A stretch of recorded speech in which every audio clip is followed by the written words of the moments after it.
everybody, welcome to Lasers Live. I'm Adam. Today we've got Andrew here with XLaser. We've also got Dustin Derry from Stonewolf Studios and Mike Chappell from LumenCUE. We're going to basically be playing around with lasers today. We're using the Skywriter HPX M-5, our Mercury equipped systems here. We've got 4 of them hooked up. We're running a Elation MTC setup that's customized with a whole bunch of cool MIDI stuff. And we're running a ChamSys MQ, is it ChamSys or ChamSys? ChamSys. ChamSys, all right, cool. A ChamSys MQ500 Stadium. I'm going to cut to these guys and have them go over what they're running real quick. Mike, how about you go ahead and kick us off here? What's up, everybody? Tonight I'm running Martin, now Elation MPC. And I have a custom MIDI setup that is using a program called MPC Tools, made by this guy named Ricardo Diaz.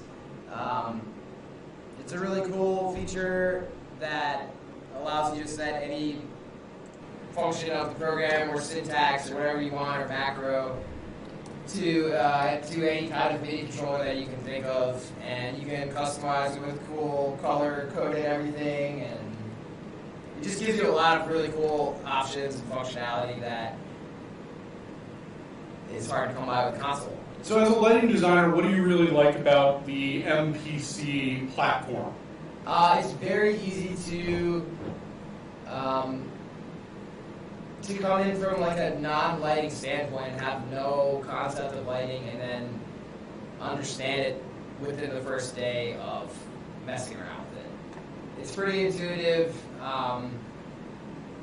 as anything, it has its limitations, but it's very user-friendly. The layout is pretty good. My favorite thing about MPC is their support. Their support team, for Brum, is super responsive. If you need like a fixture profile, he makes it within the first like 2 days. You email him or something like that. They're very good at responding to any and all questions that you might have. So that's my favorite. Hey, thanks for tuning in, Tim. For those of you who are also watching, Tim Walsh is a laser legend based out of Texas. He does some really great work. Really love working with him. So thanks for tuning in, man. One thing I'd like to touch on the MPC platform in general, and you're going to find that this is also the case with ChamSys when we go over and talk about that. It's one of the lowest cost ways that you can get into having like a really pro lighting design control tool, right? Yeah, it's very, very cost friendly, cost effective. You can get up to 4 universes with the PC version of MPC.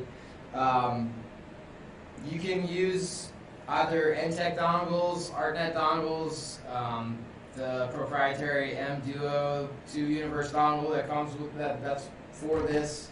You can use like a light jockey dongle. You can use anything you want and it works pretty much. That's like another really cool thing that's specific to MPC as far as I know. Awesome. Is there anything else you want like folks to know in general about you, what LumenCUE is all about, anything like that? LumenCUE is a Baltimore-based lighting company. It's me and my partner. Yeah, Baltimore! It's me and my partner Eric Mora, who's my mentor, teacher. He taught me all of everything that I currently know about lighting. He's an awesome dude. I wish he was here. He's out doing something with the Cub Scouts with his kids tonight. But yeah, we do concerts and lighting for festivals, theater. Eric does lighting calculations for like AutoCAD, AGI 32 type stuff. So if you're interested in checking us out any bit, look at our Facebook, LumenCUE, LumenCUE, and that's about it for me, I think. Yeah. Awesome. Yeah. All right, let's go talk to Dustin Derry, Dustin L. Derry of Stonewolf Studios, running the ChamSys MQ500 Stadium, the big badass of the ChamSys line. I love that we've got the guy who brought the PC with the hacked together MIDI shit versus the guy with like the ultra top of the line version of a competing product. I love that. Tell us a little bit about your setup, man. My setup, like Adam said, hi everybody, and you have to do this. Hi, Mom. I know she's watching. Hi, Mom. Hi, Mom. My MQ500, it is one of the latest desks to come out of the ChamSys camp. It is a beautiful desk, and it's powerful. It has 200 universes built in on board, which is more than most human beings need, but you know, you never know what's going to I happen. can't imagine what the hell I would use 200 universes for. Pixel mapping, baby. Oh, Pixel mapping man. all day long, man. Fair enough. And actually, to that point, MQ is one of the only desks out there right now that supports three-dimensional pixel mapping built into the desk, so you don't need a magic server to do any of the really, really cool stuff, provided you learn how to set it up. So, yep, and I'm working with a head file that was presented to me, and then I did some little tweaking on here to add some new palettes to try to make initial programming a little bit easier, and so that all of my ChamSys brethren and sisters are able to load up a show file and get to programming as soon as they get the lasers in hand. That's a beautiful thing. Is there anything in particular you want to plug? Anything you want to talk about what Stonewolf Studios in particular is about? If folks are in need of a lighting designer or anything here, anything like that? Well, Stonewolf Studios, we are a small company based out of Chicago, although we do support national acts. We have traveled quite literally around the world with various shows. We do focus mostly actually in the dance world, meaning like ballet and modern and contemporary dance, that sort of thing. But we also do tons of musicals, we do live music, we support full tours and that sort of thing. We love helping out the little guy, and if you're in the Chicago area, need some lasers or need a designer, give us a call and check out stonewolf.com. Awesome. So one thing I want to go ahead and touch on is actually about just a quick technical note. So last time we did a stream, we were running the advanced builder setup on these Mercury systems. This time we're actually doing basic builders. The whole point here is to show you that, you know, while you have the ability to do damn near anything when you're using the advanced builders and you get those 384 channels of crazy DMX capabilities, the basic builders give you a ton of flexibility, but more importantly than that, it's the workflow. It's the ability to just get into designing and not having anything hold you back. That's really what we're trying to sort of showcase today. So we're going to spend time just sort of doing some general busking. We've got some great local music that Eric turned us on to. On top of that, I threw in a couple of my own nerdy synth things that I just can't stand going without. So we're just going to sort of put that on as a background track. One quick programming note, keep an ear out for the audio, folks. Like, if there's something going on, because I got a bunch of microphones going on here and I don't really know what the hell I'm doing. So if there's something that you think needs to be a little better, hey, you know, pick up so-and-so's mic, pick up so-and-so's mic. Wow, there's a crazy echo. Let me know, and we'll go ahead and address that. I also want to touch on the fact that Andrew is here.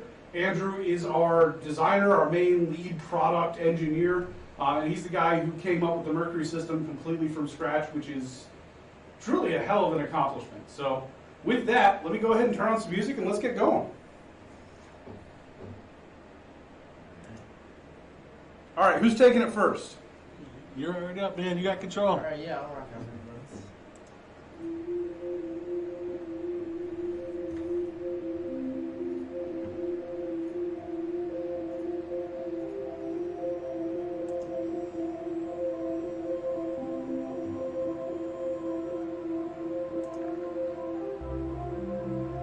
Drew, good to see you. Thanks for tuning in, buddy.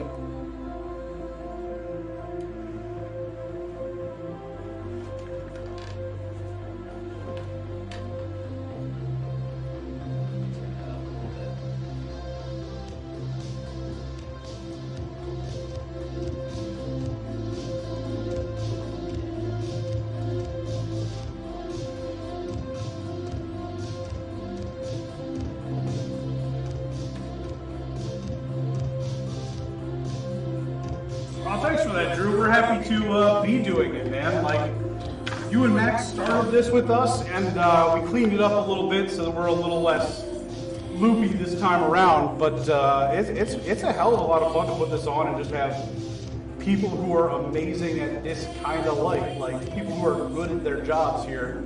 Because I'm a shit designer, and it's really just amazing to see folks doing their thing.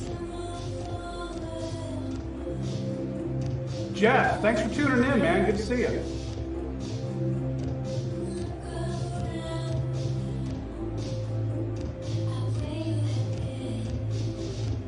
So while you're sort of plugging along here, why don't you tell me a little bit about your general experience with lasers, Mike? Like, while you're taking a stab at this, how long have you been working with lasers, and you know, what has your experience been so far? I'm actually really new to the laser world. A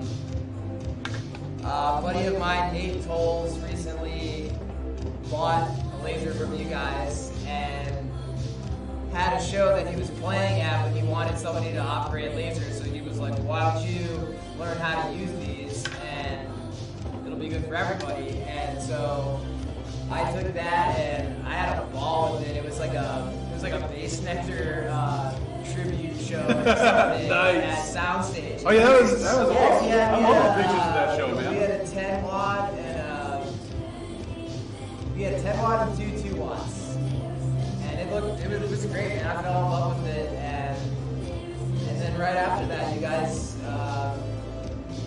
started doing the live stream stuff for this, and I was like, wow, that's fascinating. Like, because as a lighting guy, you know, that's sort of the one thing that's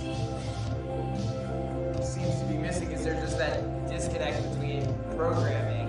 And this is cool because it's the fusion of lighting and lasers that's perfect and easy to understand. And I have all in here at LG. So how long, just so that folks know that you're not like running with a whole workspace that you built up over the course of years and years, how long would you say that you've spent on your current show file that you're busking from and like putting this together to the music and all that?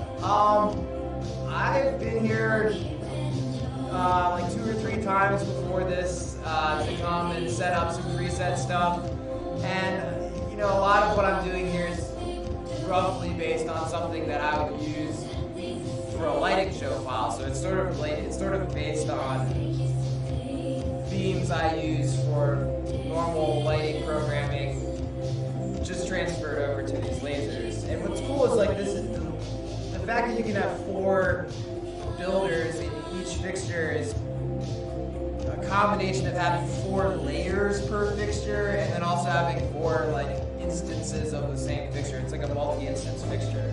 So for anyone who's not really familiar with what he's talking about or hasn't worked with the Mercury system before, what he's saying is that every single, basically we've got what we call a builder, and that builder is one set of outputs. You know, it's one gobo with one prism with one color effect and your motion effects and all that good stuff.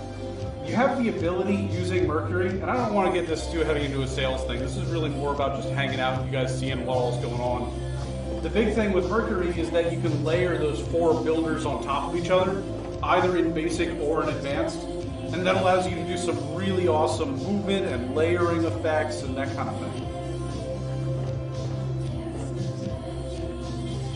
I had to pick a slow song for the start. I'm sorry. Yeah, no, it was just random. I swear. Get some 80s going in here. This is pretty synth friendly. This is good laser jams. I like laser jams. Yeah, they should make like a jock jams thing, but it's laser jams. I can't keep going in that, or Facebook's algorithm is going to kill it. Dane, thanks for tuning in, man. Appreciate it. Good to see you.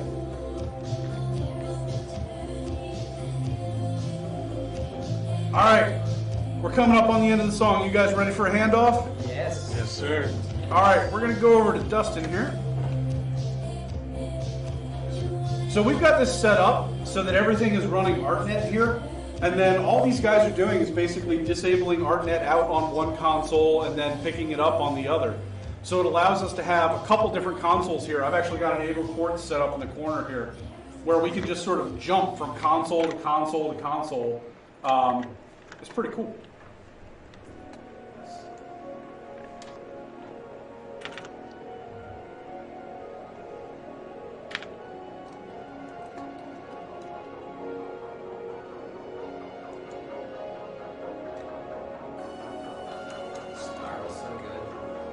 Yeah, I love that spiral.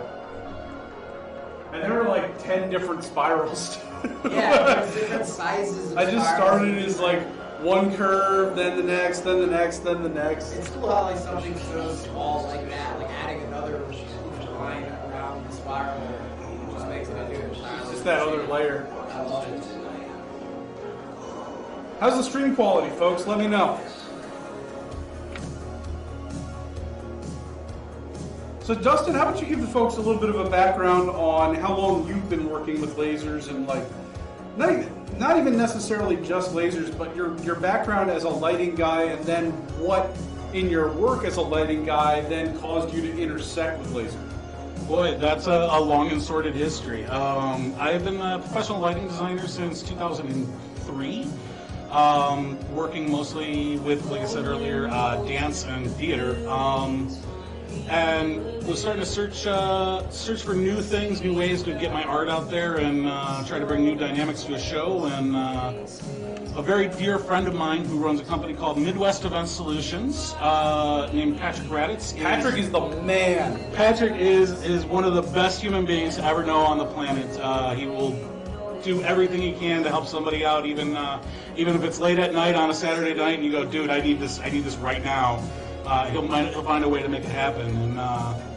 And about 5 years ago, him and I hooked up and started working together a lot more. And I started to voice an interest in lasers. And he said, "Oh, that's kind of cool." And then he sent me a picture. It was like, "Did you mean something like this?" And he had a laser sitting in the shop, and it's kind of history after that, because he handed it over to me and let me start to play on it. And so I've been actively using lasers for about 2 years, and I've been getting more and more into it. And then right around the same time that we started adding lasers to shows, I had a great dance company that I worked with called Chicago Tap Theater that I said, "Hey, we're going to do this really cool love story, a time-traveling love story told through tap dance." And I went, "That obviously needs lasers." And so the artistic director, Mark Yonley, who's a very dear friend, said, "You know, dude, you do what you want, and let's see how it turns out." And it was a hit with the audiences and a hit with the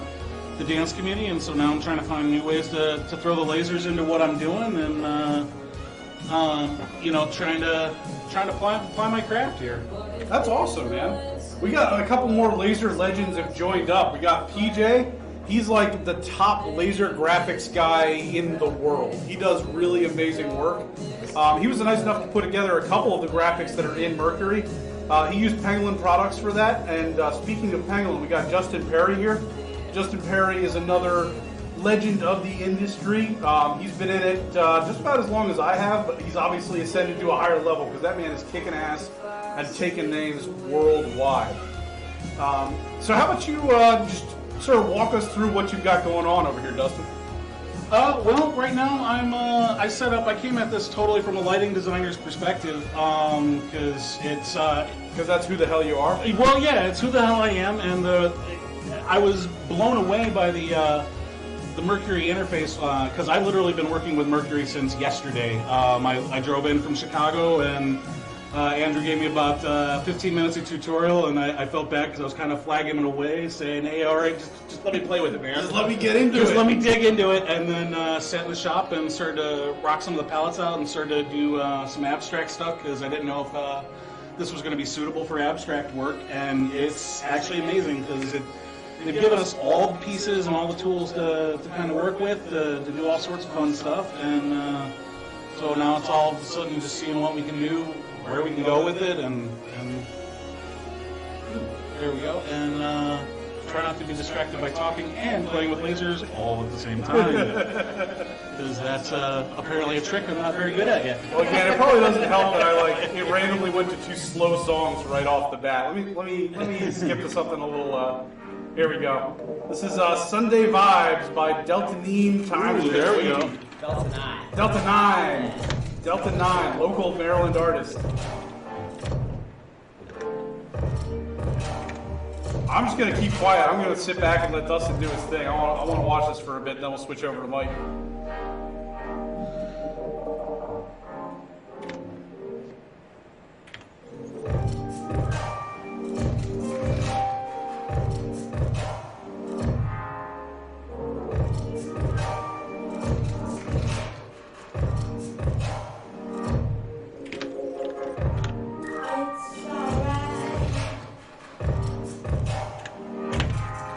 I will admit that Dustin has never heard this song before. He doesn't know where the hell it's going. Yep. So he's just doing it.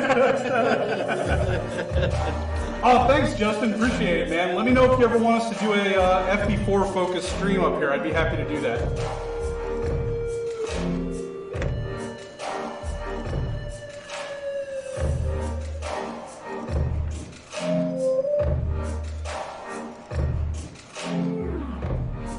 So what is it that you like about the ChamSys system, Dustin? Like, don't let me distract you too much, keep plugging away, but just in broad strokes, what is it that you love about ChamSys? It's maneuverable. It's not, you can tweak a couple little things, a couple little settings in it, and all of a sudden you can pick a program like any desk that you've been familiar with, and that's one of the big selling points for me.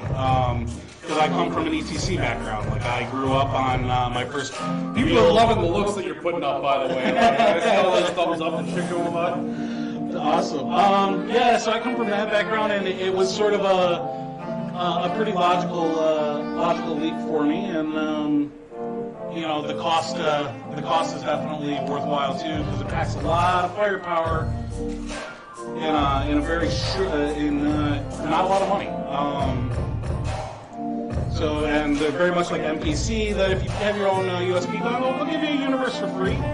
If you have ArtNet, they'll give you 64 universes for free, which means it unlocks just about anything you could want. 64 universes of free ArtNet is insane. It is ridiculous. Like, I think that ChamSys has this reputation for being the lowest cost per DMX output capability on the market. It's really impressive, and I think that's a Chappell. So I'm going to say that if you're in one of our territories where our left rep is the Elation rep, obviously you should go M series. But if you're in one of our territories where our rep is the Chappell rep, then obviously you should go ChamSys. I agree wholeheartedly with all of those statements. It's really whatever work surface you're really comfortable on, and that's the key thing, right? Like, the reason that so many people pick a system and then they stay with it forever is that they get comfortable with it and they learn the insides and the outs. I mean, that goes back to the old, with cars. It's not that Ford guys versus Chevy guys really think the other brand sucks. It's that they're so used to working on their brand that when you get into start working on the engine to a Ford and you're wondering why the fuck is the distributor up front? That doesn't make any damn sense. Distributors belong in the back. I always work on small block Chevys. Like, It's the exact same thing with consoles. You're like, why the hell would I do it this way when I've been doing it this other way for the last 5 years?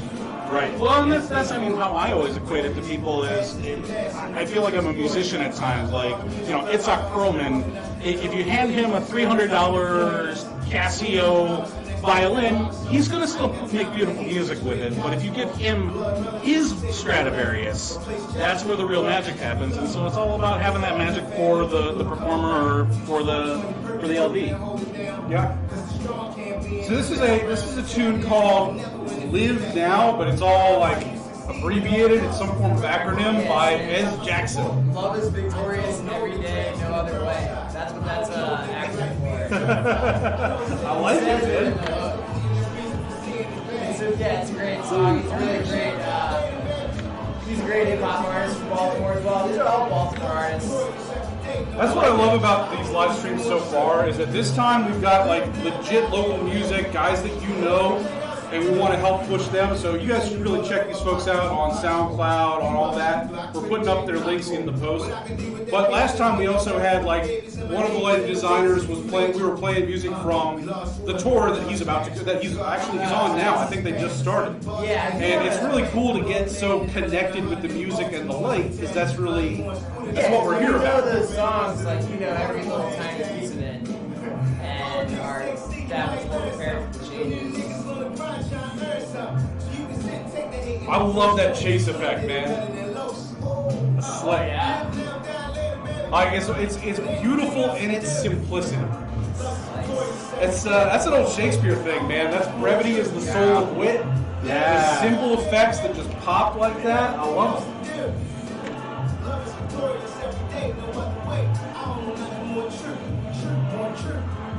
All right, coming up on the next song in about 2 minutes here. You guys want to switch off? Yes, sir. Set? Oh shit, you're jumping ahead of me. All right, that's cool. That's fine. Who the fuck cares what I think, right? Yeah, you just got to put us up and doing this whole thing.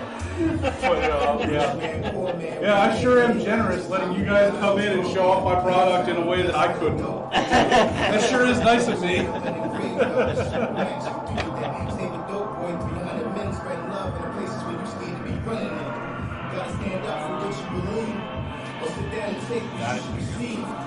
I am gonna win, we are gonna win, that's the only way the story can end. You are gonna win if you think you win, that's the only way the story can end. We are gonna win if we put it in, that's the only way the story can end. I am gonna win, you are gonna win, that's the only way the story can end. Thanks for tuning in, folks. Like, the live stream is a lot more fun when folks are watching it. I really appreciate you tuning in. It's easy to get caught up in this, and I really appreciate checking it out. Oh shit, Kevin is here. Kevin! So, folks, Kevin is our regional sales manager for Mid-Atlantic, Northeast, and Midwest. He's been kicking ass and taking names lately. He is the man. But the thing about Kevin is, and this is actually the reason why we brought him in, Kevin's actually a music producer himself, so he's got this really good feel for how lights work with music. And that's a real key thing, because honestly, you know, I would go to a light show, but how many people do you think would just go to a light show without any music whatsoever? Not many. Ross, thanks for joining us, man.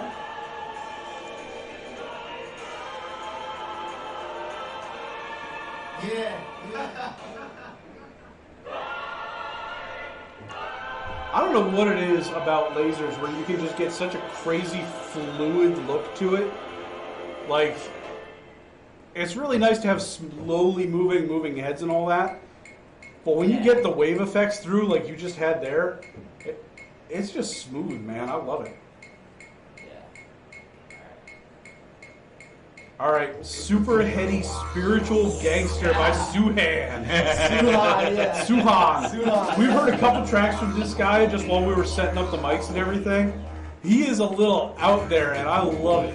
I love it.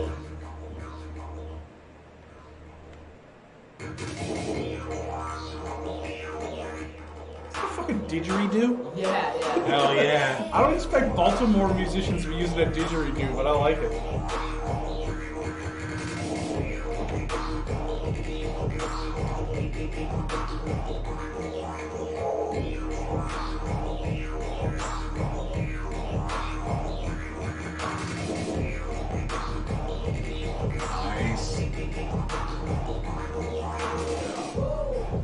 So folks, we're going to keep busking for a little while here, but I think once we get into the second hour, we're going to start messing around with creating some cues from scratch. How does that sound to you guys? I'm talking to the lighting designers here. Oh, sorry. Yeah. You said you want to do some making of different... Oh yeah, we're just going to build stuff, show folks how it goes, you know? Yeah, sure, totally. I'm all about that. Elias, thanks man, I appreciate it. So Dustin, Elias Morales says the MQ500 is a great console. Little known secret, that's my boy. What's up, Elias? Right on. Thanks for tuning in, man. He's a good cat. He's another LD in Chicago. He works at a venue just west of the city and does some pretty killer stuff actually on the EOS system. And I want to get these lasers in his hands, see what he can do. See what he can do on that platform. Yeah, we'd be really curious because we haven't had a lot of experience running some EOS yet, or even seen people use our EOS. So any EOS lighting designers out there want to get their hands on this thing, I'd love to see that. What do you think, Elias? You want to play with some lasers, dude? Yeah, seriously, any, not even just the EOS folks, even though we do want that, but if you're a lighting designer and you want to come hang out in our shop, we'll give you, you know, decent food, decent booze, and we'll have a good time playing with lasers. Shoot me a message. Adam at xlaser.com, give me a call, whatever, because we're really enjoying ourselves working with these pros, man. I mean, look at what he's pumping out right now. I've been working with lasers for damn near 10 years now. I can't make stuff that looks like this. This is awesome.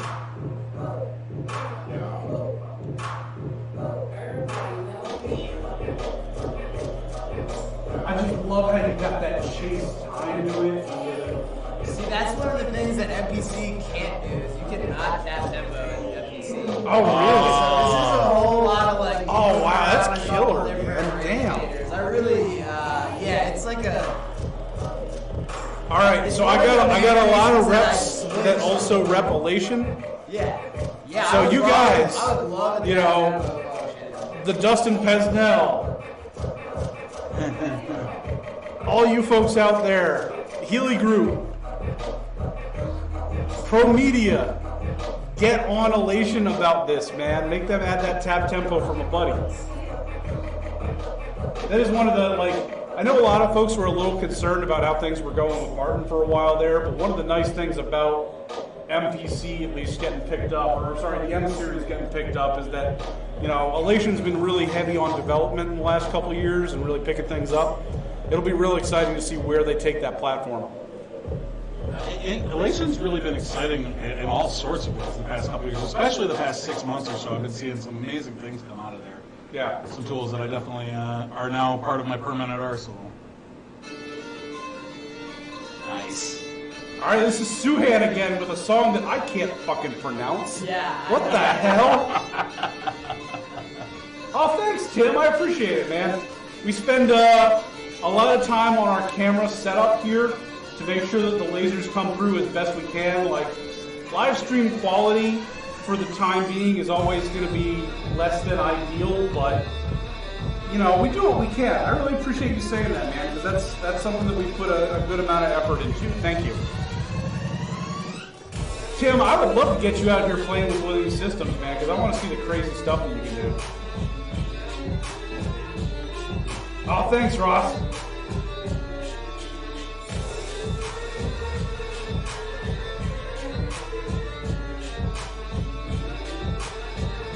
One of the things we were talking about earlier when we were just sort of messing around with the lasers is how pastels in particular look better with lasers than they do with just about anything else. And that's because it's because it is additive. You end up getting a lot of brightness, but you still get color. You're not losing it to just this wash of white or wash of whatever your highest intensity color is. So you get a lot going on there.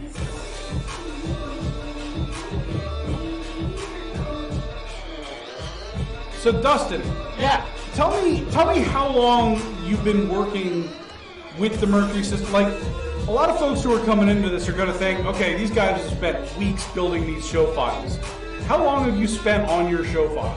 I think I had about 8 hours yesterday, and that was actually not working on the show file. That was working on building palettes and things just to have something to work from, and then Making our profile pretty? pretty much, yeah, making sure that the auto palettes are there, and then actually for the busking stuff that I've written so far, I've spent maybe an hour or two just working on that and dropping some cues in and giving myself some bases to work from, and then we can manipulate from there. So I also want to do a shout out to John Ward. John Ward was with us back at LDI in last November when we debuted this system. And he was the guy who created the original ChamSys profile for this fixture. He was the first guy to test it on ChamSys. He gave us a lot of great feedback about things to change and make better, make it a bit more approachable. So that's what you're seeing implemented today is a lot of John's feedback there, but also the switch from the advanced builder to the basic builder. Like, you can see how crazy the basic builder is, and it's only, what is it, like 28 channels per builder, Andrew? Yep. Yeah, 28 channels per builder. it's not a lot of parameters to deal with at all, and there's so much there. Yeah. Max, thanks for joining, buddy. That laser up on the top right is yours. The other one that you were nice enough to loan us isn't getting here until Monday, but we'll still give it the once over. So thanks for that. Damn, dude, you're doing some nice work here, Mike. Thanks, man. I like your pretty lights.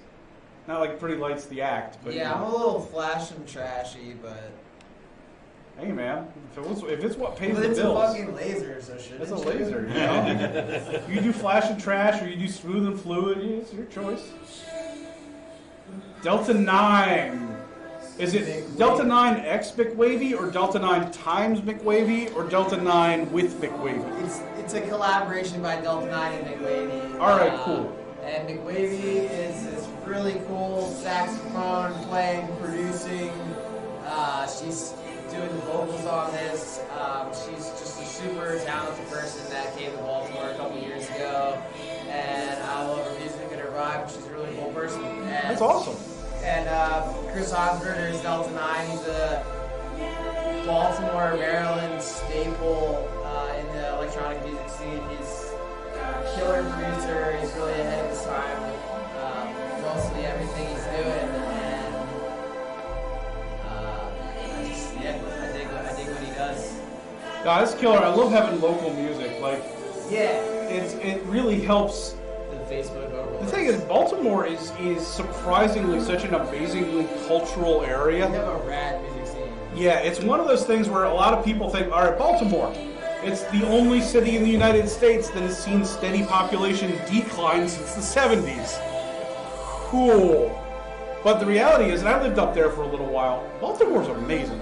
I absolutely love that city. It's really a blast. There's a lot that needs to be worked on and fixed. There's a lot, but You know what? The mayor that's Music currently scene is there gonna hasn't do that. stolen gift cards from charities, so that's a change for the better. is that a Derry reference? No, not even Marion Barry. That was who was before Stephanie Rollins Blake?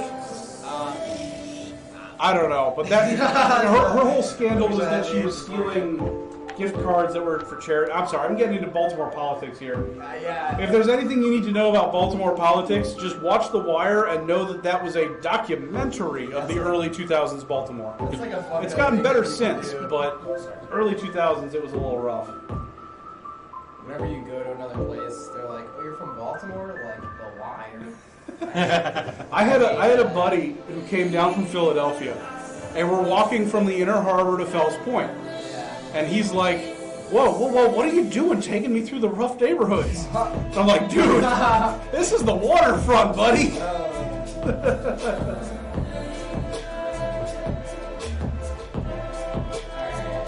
You guys let me know when you want to switch off, or if you want to keep on plugging away, we'll go for it. You want to hop back on here after this too, Dustin? Yeah, man, let's switch it up on that one. Yeah. You got 2 minutes left in this song. Problem is, I'm just chilling, like watching the visuals. It's like you show up to do it. You show up, and you know it's nice to actually watch a show for once as a lighting designer. I'm sure, right? It is. It's a nice relaxing way to go about it.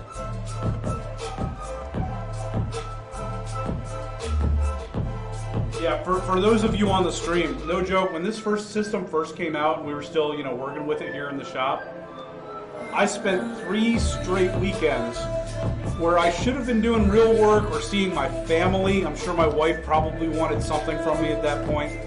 I spent 3 straight weekends doing absolutely nothing, but just sitting in my demo room with 4 lasers just messing around. It was a lot of fun.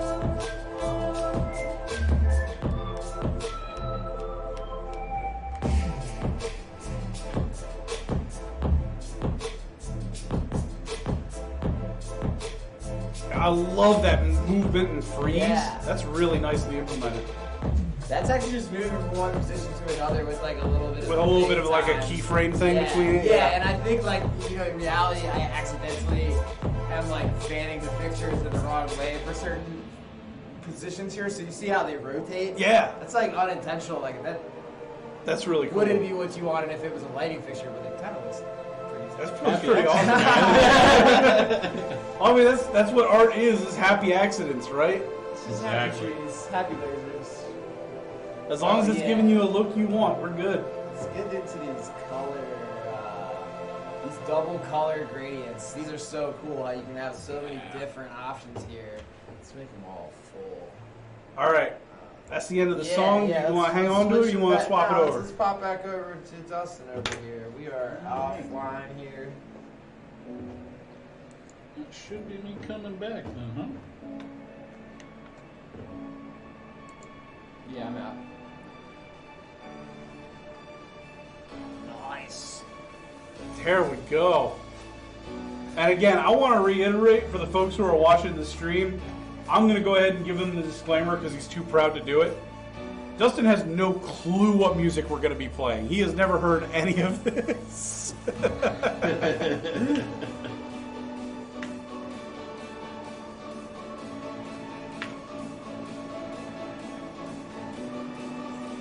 pump that haze.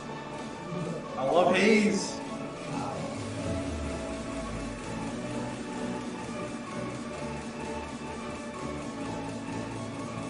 I love the colors that you've got going on there, man.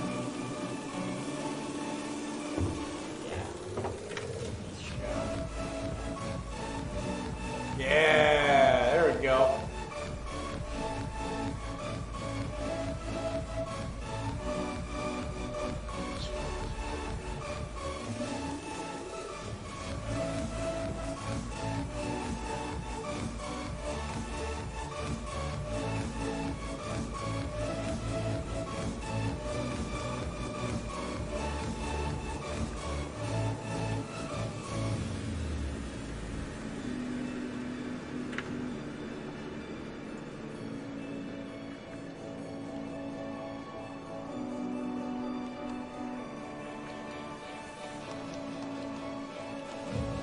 So in about 20 minutes, we're going to be moving in towards Q building. And, you know, from there, we might wing it back into messing around with busking a bit again. But moving into that, so if anyone has anything in particular you'd like us to see, anything in particular you want these guys to take a stab at, knowing that they've only dealt with the system for, you know, a day, give us a shout. Let us know what you want to see, and we'll give it a shot.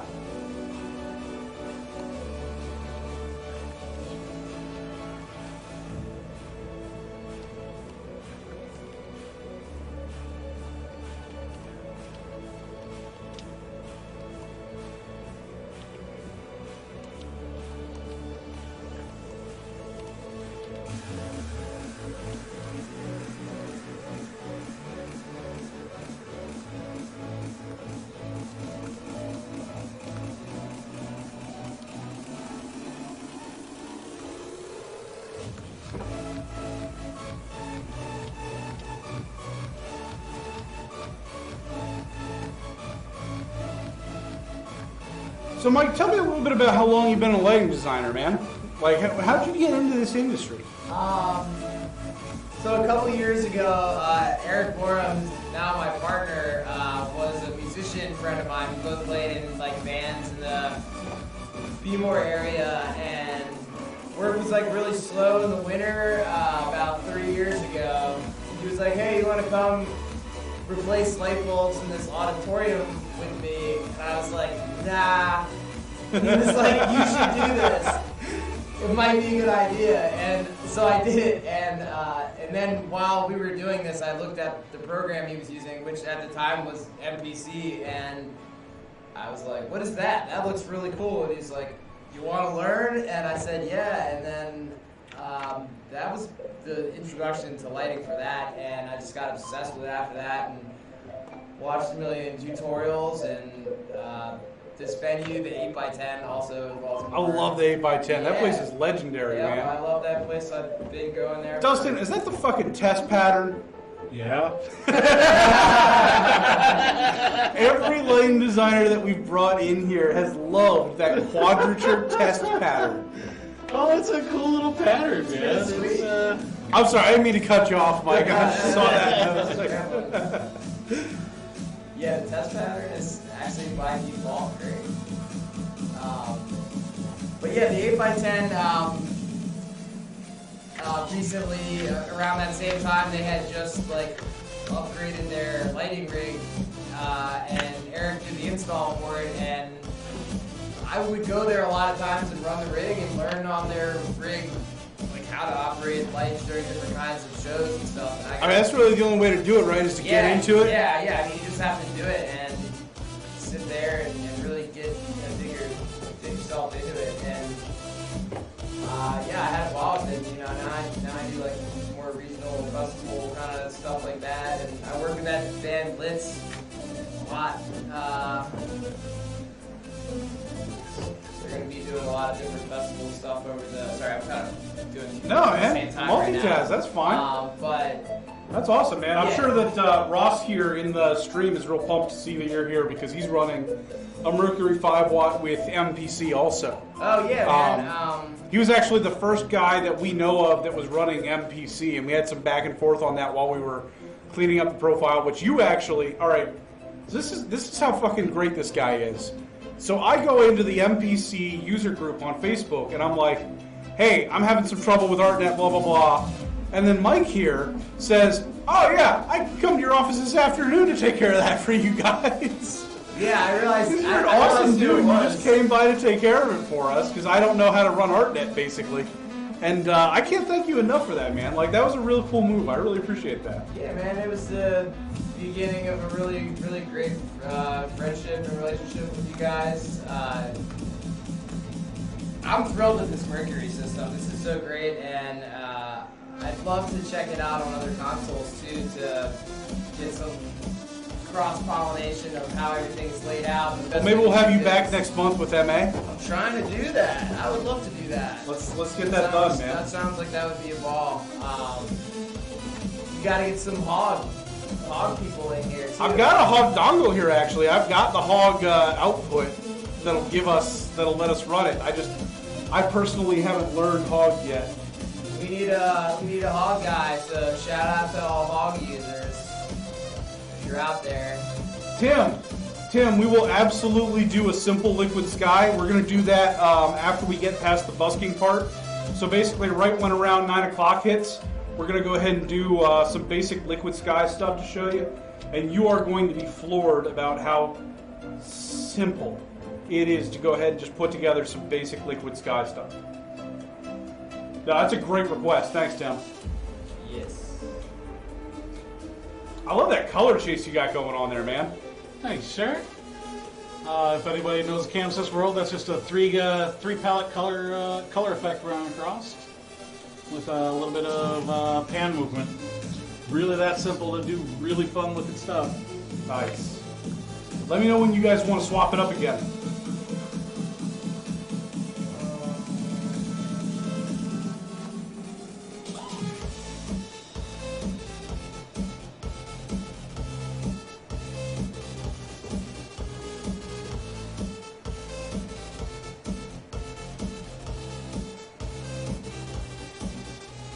So what about you, Adam? How did you get into the laser biz, man? Like, what's your deal? Because I've never asked you that. That's a weird question.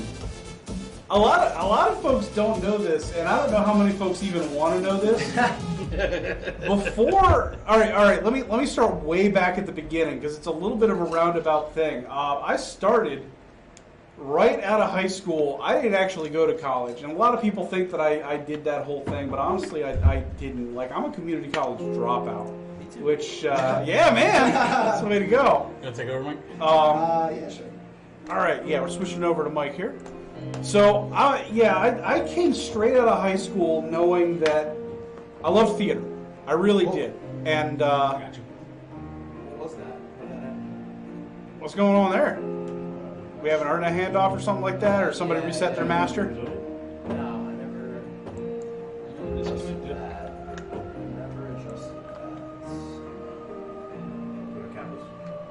Ooh.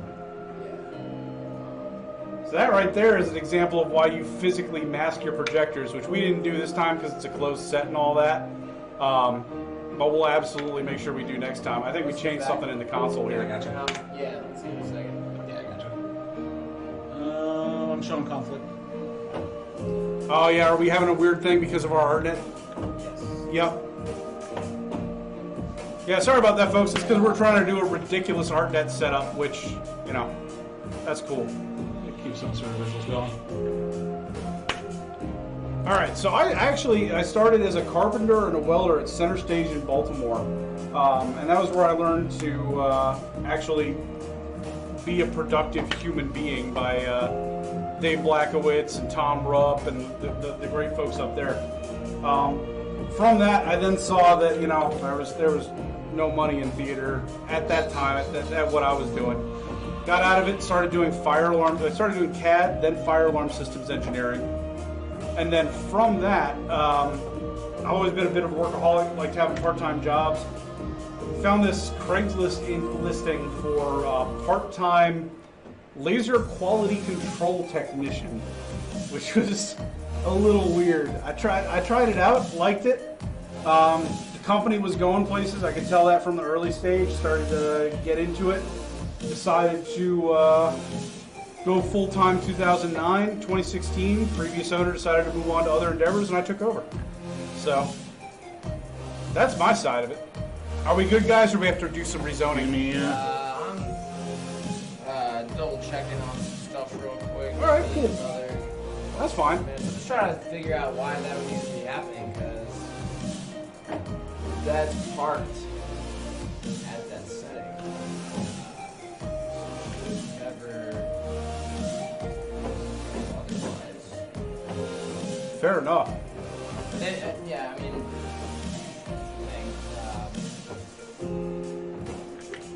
let's try to switch back over if you're okay with that. Yeah, brother. Yeah, I got you. Let's give it a shot. See what Yeah, happens. I'm just gonna wait a second. Too. All right, we're close set. We're good. Disconnected? Okay. So There you go. Let's give it like 5 seconds.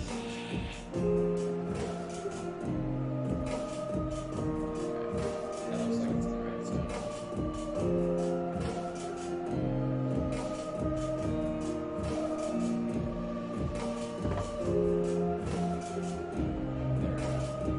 So, moral of the story, folks, don't try and do crazy ArtNet shit in real life. Only do it in closed demo rooms like this. Don't try to disconnect and connect like right at the same time, which is pretty much what I did, and that was definitely what it was conflict. Oh yeah, no big deal. We're moving on. But yeah, we're good now. Sorry about that. Wow, it's whatever. No blood, no foul. We all have our eyes still. We're good. Yeah, exactly. Like, That's nice. oh, Yeah, I love that those effect. steps That's are- really nice. So like, that's just a delay timing, 0 through 1, 0 through half a second. across Yeah. the fixtures, and I want to kind of make them a little more close together. So and these guys. God, just the way that you could do chases and stuff these days is it's a beautiful thing. The effects engines that are built into these solutions, these control solutions, just blow my mind. The last DMX system I had used before I used the Avolite stuff was an ETC Obsession 2 way back at center stage, which anyone who knows, theater stage lighting or anything like that knows that the Obsession 2 was no prize. But For the time, it was okay. for the time, like it looked like a Klingon battle cruiser, and that was cool because I'm really into Star Trek. But oh, thanks, Ross. Ross says that look was choice. Thanks, man.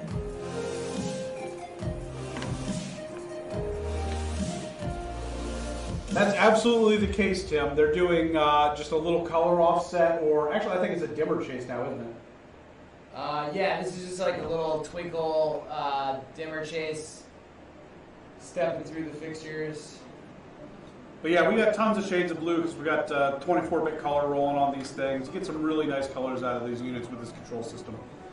Like, you can get these colors out of other control systems too. It's just that they're right there, which is really nice. Here we go. We're into the bleeps and bloops. This is Laser Hawk. I play this in my Trans Am. Holy I got an 89 Trans Am with blown out speakers, and I just crank Laser Hawk up and drive down the road and pretend that I'm Michael Knight. I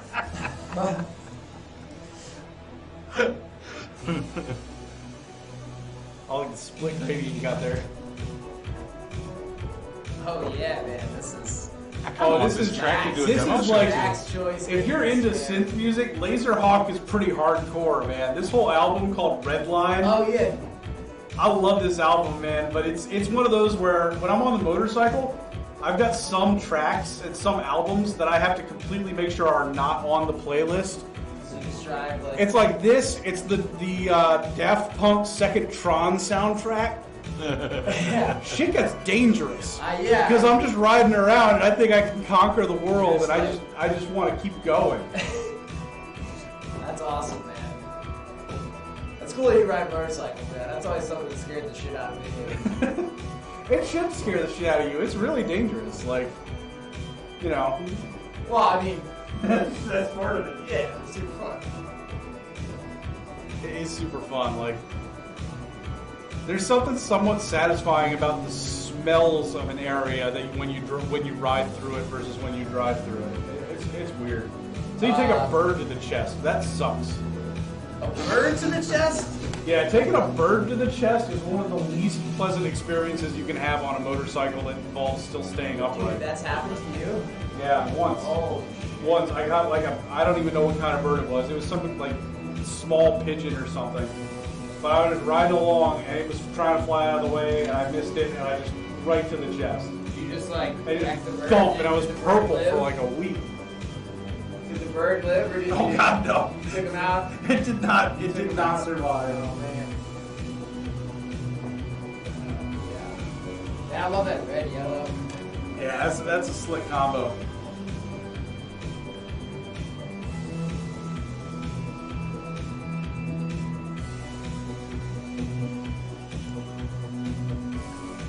Thanks, Javier. Appreciate it, man.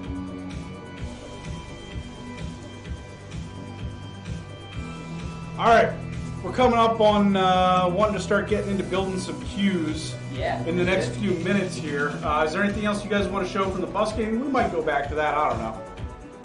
I mean, not really. You know, anything that we're showing here, we can showcase a little more actually in All right, programming fair stuff enough. too. This is really cool here. These motion macro effects, like you gotta really give people a cool look at those. These are. Well, that's So specifically fun, what man. Tim Walsh wants to see. Tim Yeah, Walsh wants to see You wanna see a basically liquid building sky, a right? liquid sky. Yeah. Okay, cool. So show the man how you build a liquid sky from From nothing. scratch. Yeah. All right, cool. Let's do that. So I'll take all my background stuff out of here. Okay. Man, even the clearing effect looks cool. Yeah, the fade out is pretty slick. So the first thing you want to do is you go into your gobo category, which is your shapes, and your first thing that by default comes up is a circle, which is one of the coolest effects ever by itself. And then you have your line, which is the next coolest thing ever. And if you want an extra wide line, that's just the second pattern on the lines page, which is specifically for that liquid sky effect. Just like that. And so let's just fan on these guys a little bit, Oh, you're trying to get fancy with it. maybe. All right, never mind. We won't do that. That's we're getting off track here. We're getting off track. All right, cool. So now that we have our line, from there we just go to this motion macro selection, and that is adding a sine wave effect to this line, making it wavy now. And as you go through it increases the amplitude of the wave, so it's a little more apparent or a little more soft. Let's get some cool color gradients going in here too. So we've basically, Tim, built this thing into being capable of being a liquid sky machine, where if you're using the basic builder, which is what we're running right now, you can go ahead and choose one of a couple different preset waves, which have different frequencies to them, and then you can change the amplitude and the speed just on the fly. If you go through the advanced builder, what you can do is you can change not just the amplitude and the speed, but also the frequency and the phase. You can also change the ramp type from being a sine wave to being square wave, ramp wave, reverse ramp wow, wave. So you have different kinds of Oh shapes yeah, that you there's can- all kinds of different waveforms you can do. Yeah, this is Like if you go through the motion presets, yeah. you'll see that right after these basic sine waves of different frequencies, you'll come into ramp waves, and the ramp waves give it a bit of a sharper texture. But being able to do these color effects is pretty fucking slick too, although it looks like I overhazed the place. There's no such thing. No such thing. Nothing.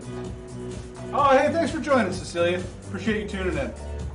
Yeah, I like that you can have like really sharp color like dual color contrasting stuff, where you Yep. can have really soft like tints, gradients, know, where these little tiny spikes. It's nice. But yeah, the motion effects and the first motion effects that we've got in there are these basic waves, which make it really easy to just add texture to anything that's flat.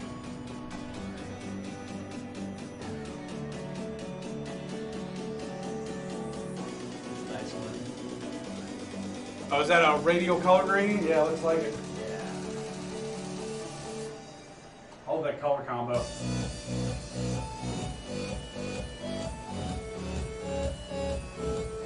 Yeah, Tim, the vertical line on the left is just from the way that we've got it set up right now. As you step through your motion macros, it gets like more intense. Or there's more waves. That's what it is. Yeah. Yeah, going through the motion macros, the first couple that I put in there, Andrew and I put in there, are just different basic liquid sky things with different frequencies. And then, you go through the amplitude and the speed, however. Basically to make it quick and easy to do, or if you want to get really crazy, you tie this in with Touch Designer or another DMX-based solution where it, pulses your amplitude with the beat, that kind of thing.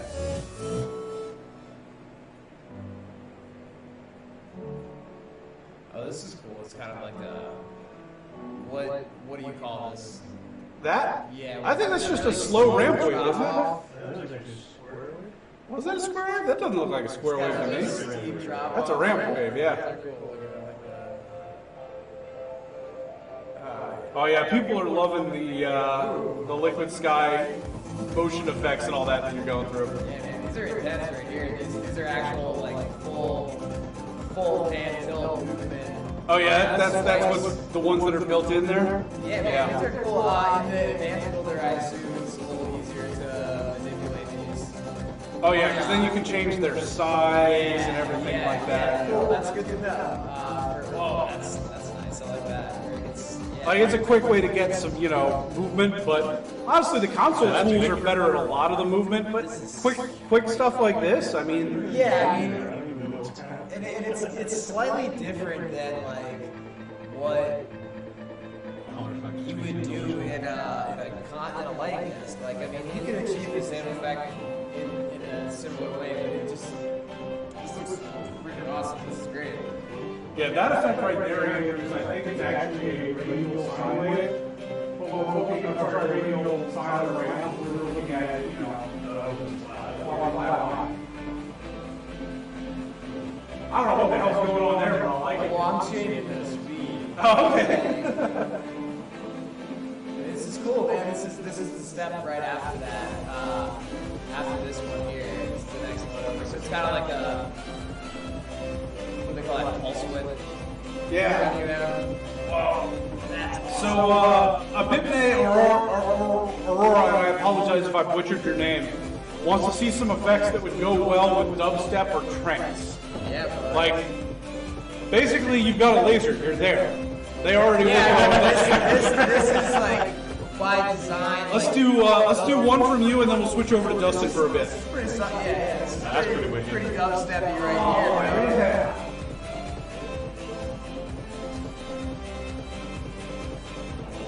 This isn't really dubstep music per se, but No, this is like some. I don't really have a lot of dubstep around. Well, see, we can't play like the things that I would like actually even think to play as dubstep because it's like. True. Let me skip through see if we get something a little more. Yeah. I fucking love this song. This is such a pretty song, man. This is one of my favorites. That's not exactly the dubstep they were looking for, though. This is not the dubstep you're looking for. It's a little prettier than that, but it's fun, and electronic music is just the same, Fair enough. There you go. We got a beat to it at least.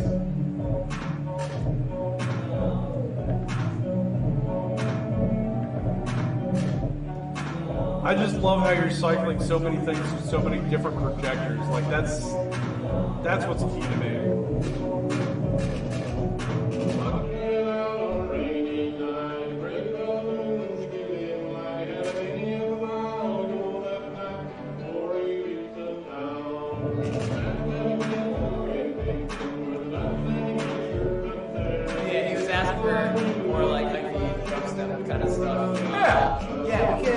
thing is that like, and I'm wondering if this is something that is a limitation on the MPC platform. I'm struggling to find a way that this laser replicates a strobe. You know what I mean? strobe? Like, yeah, like I mean, I can do these. Like, Well, I mean, don't you have like a strobe effect or something you can do with the intensity? I mean, I have this like dimmer stem that I'm doing right here. It's like that same shape and shit. Yeah. But, So two things on well, that. because it doesn't have a shutter itself. Yeah. Well, the thing is, it doesn't need a shutter because it'll turn on and off at, if you want, 30,000 times a second. Like, Yeah. it doesn't need a shutter for that. So I was kind of I mean, like. Well, one thing is we are building right in. here. Yeah. There you go. It's a strobe. And the strobe looks a little weird on the stream, folks. That's just because of the frame rate of the camera. But we are adding in intensity effects that have, like, you know, that strobe pulse, that kind of thing. We're just not there yet, but it'll be coming out. Tim wants to see a spiral. You mean like a circle effect? I guess. I don't know. I mean, you could do a spiral of spirals. You could pull up the spiral gobo. Yeah. Oh, the spiral gobo. Yeah. It's fine, man. And then after that, let's go ahead and switch over to Dustin for a bit. Yes. There you go. Get it there. Oh yeah, you still got the wave effect on there. I like that.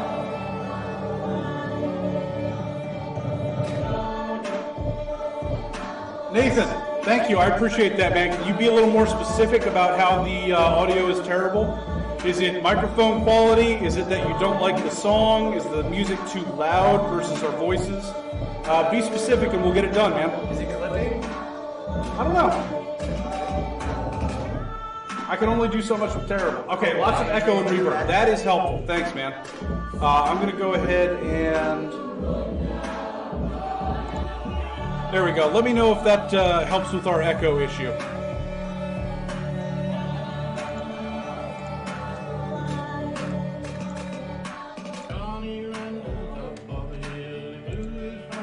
Thanks for letting us know, Nathan. Like, we can't take care of that stuff unless we hear about it, so I really appreciate it.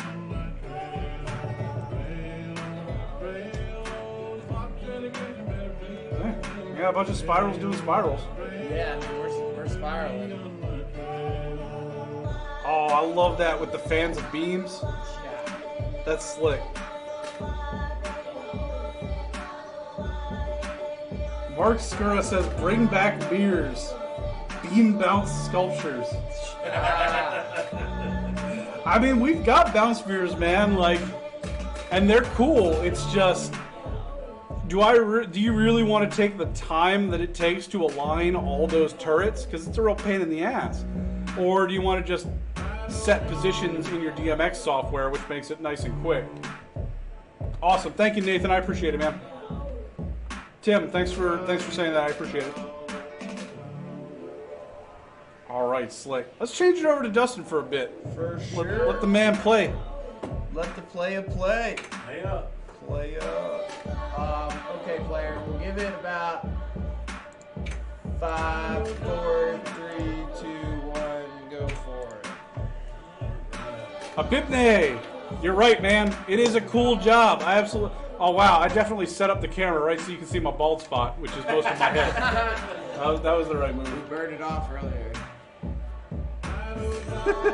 It was my old fire alarm job, man. That was where I went bald. It was all the stress from that. You used to work at like a security. I used to be a fire alarm systems engineer, like a legitimately sounds nationally stressful, certified nice fire alarm systems engineer. It was super boring, super fucking boring. But Oh, that's cool. Is that one of the motion macros? That is purely just a two-step fan effect spread across each of the 4 builders on each line. Very cool. that is, again, you get that beautiful in its simplicity thing. Yeah, I can't get over how easy it is to build really cool looking stuff out of nowhere. Yeah, that's a really classy look. I like that. Like it's Totally just a works. circle moving around, just an X moving around, whatever. Sounds like something out of Tron right now. Yeah. But you can't keep doing this to yourself. can I say? I like my weird synth music. Yeah, Tim, he's running the ChamSys right now. Like, honestly, what he's doing right now is basic effect generation, and both of the consoles, as well as Avo, MA, you know, all the big brands are capable of this kind of effect. It's just one of the things you'll find is that different consoles lend themselves to different looks just because of their basic workflow. Like, in the end result is anything that comes out of these lasers you could get out of QuickShow just if you did it in a different way. The end result is that the looks are so different just because it's the nature of workflow. Like, a different workflow is going to give you a different look. Oh, thanks, Ross. Appreciate it, man. Nathan, we are using a ChamSys MQ500 and the Martin/Elation MPC. Mike is running the MPC and Dustin is running the ChamSys. Sorry I misunderstood your post there, Tim. I appreciate you posting that for Nathan. Is that Nathan Tolles? No, Nathan Kilcourse. Mr. Nathan Tolles was, you know, all busy tonight, otherwise he'd be here. Yeah, he's like doing cool laser stuff elsewhere. Doing cool things elsewhere, yeah. How long does that Baltimore Light City thing go on for? It's a week long, so I think they finished up on last week, right? Oh, that's cool. Yeah, they finished up last Sunday. I did not make it out this year. I feel bad. Oh, yeah? They had a really cool Science Center gig. The whole city is like decked out. Yeah. No, they do a great job with Light City up in Baltimore. That's a cool event. Definitely needs more drone laser kind of stuff. Like, I really want to get like 20 drones with 2 watt lasers on them, and then do a time-coded laser show over the Inner Harbor. Yes, sir. That would be the coolest Yes, thing. sir. That'd be really cool. Get Intel on that. Intel is all in on doing drones for entertainment these days. Intel, man. They're doing the stuff for the Super Bowl. They're doing stuff for Coachella these days, just as like a showcase of their I technology. saw this really cool thing, like Odessa at Coachella. That was Intel doing that. Yeah, drones Yeah. do their logo. It's like 100-something drones, like making their logo in the sky. It was cool. Yeah, and it's absolutely crazy because that's just a thing that they do right now. Oh man, I like that one. It's a nice little. All right, Tim, that is a great question. How many DMX channels does it take to run Mercury? There's a range. So if you're running the basic builders, which is what they're running right now, it is 6 channels for the master, which is where you do your zoning and all that. Then you lock that off. Then you've got 28 channels per builder. So right now we're running 4 builders, which is what we're finding a lot of lighting designers really like. Yeah, thanks for the note on the echo, guys. I think I've taken care of it. Let me know if it's still back. I think I got to figure out what the hell does it. So from that, you can have up to 4 different builders, which I think puts you at, like, I don't know, you're better at the math, Andrew. 118 total channels for this. You can do 4 advanced builders also if you want. And that takes up 384 channels, which is a lot. It really is. But in a world where you get 200 damn universes on Mr. ChamSys over there, I mean, who cares at that point? But realistically, most folks are going to be running this in 1 to 4 basic builders, which is going to be that 33 through 100 something.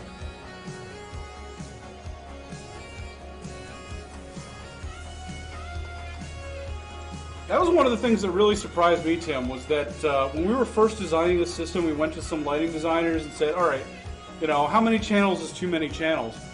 And a number of them came back to us and said, look, don't be afraid of channels. Media servers use a ton of channels these days. Consoles are super capable of dealing with a high number of parameters. Just go for it. So Andrew, being the genius that he is, just went for it. We honestly didn't expect the basic builder to catch on as much as it has versus the advanced, but I'm really glad that it has because it gives you a ton of flexibility with, like, you can just jump right into it.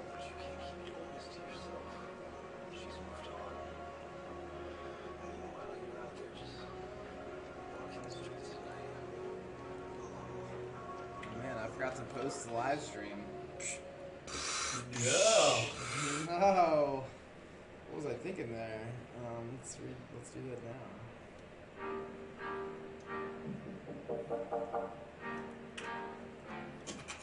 I figure we'll give it another half hour, 45 minutes, and probably call it a night because I need to pee. Yeah.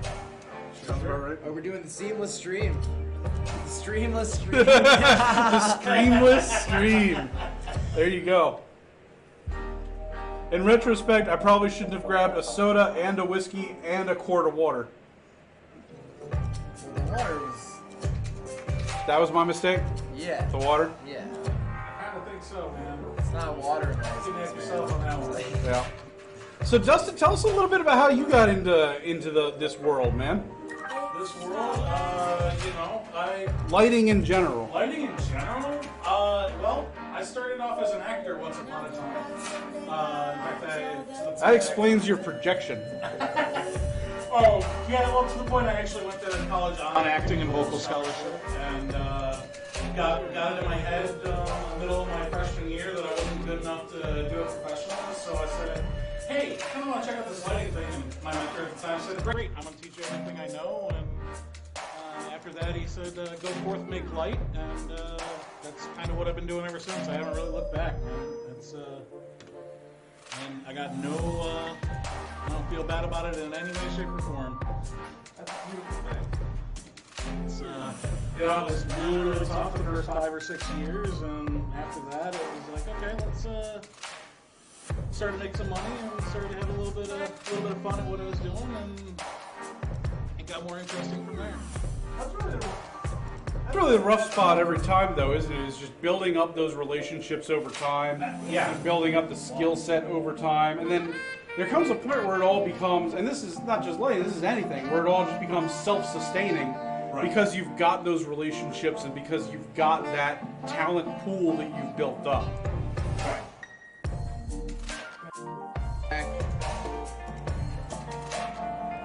I should stop playing with microphones then and just leave Dustin's off and play with ours, because that's the one where we're getting the outs. Sorry, buddy. It's all good, man. Nobody wants to hear me talk. I like hearing you talk. Yeah, you have such a nice voice. It's that acting training, man. Damn, dude. I love that orangish red and white. Because it's not like white full red, right? Right. Yeah. So much that you can do. I gotta say, there was some moments where it was a little intimidating. First reading about this and reading through the profiles and going, oh my god, there's so much to do in the Sat down with it, and I'm just like, all right, man, this is chill. I got this. This is all right. Yeah. Well, I mean, that's the thing, is that honestly, initially, it wasn't like that. Like, just to be completely frank, once we first started getting into it, it was a little rough, but we had to work with people to get that flow, because, you know, Andrew and I, we can sit in here and we can play with it all day long, understanding the system and making, you know, what we make because we understand the system. He designed the thing and I kept hounding him about how he designed the thing. But the reality is, once, you know, no plan survives coming in contact with the enemy, and you lighting designers, you're the enemy, right? So as soon as we started actually like getting it in front of people, they said, all right, here's what has to happen. And that's what the basic builder's from. The advanced builder saw some changes too. But the basic builder is really that distilled, fine essence of the tools that you need as an LD for just going for it. Suhan! Nice. Suhan! I like this little step through. Yeah, it's good.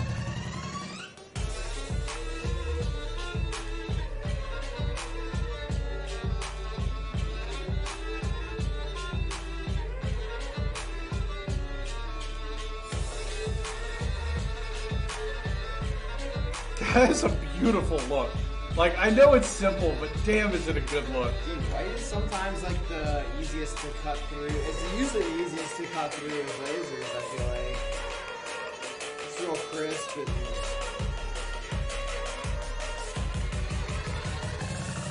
can't go wrong if you Oh yeah, people are digging this look, man. yeah.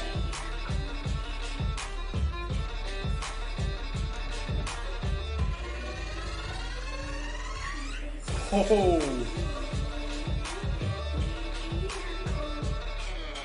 So what are you doing there? You're just doing are you doing an effect, or are you rocking a fader on the X size? A little bit of both. I got an effect, simply just a circle of circles. There's a little bit going on, and just rocking the X scale a little bit to Nice. see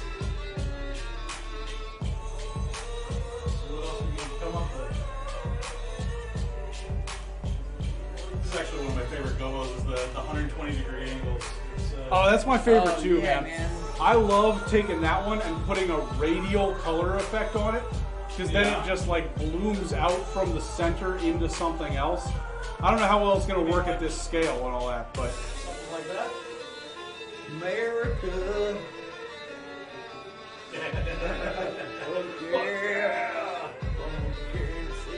I remember that one for the 4th of July, man. I like doing the laser show on the 4th of July, shooting straight through the smoke from the pyro. I had a laser show on well, not the 4th of July, but Yeah, for a 4th of July event. the Hamilton show. For anyone curious about doing lasers with pyro, we got a couple tips on that on our website, specifically on how to make sure that everything fills out a bit better and looks real good. So if you're doing lasers and pyro, check that out.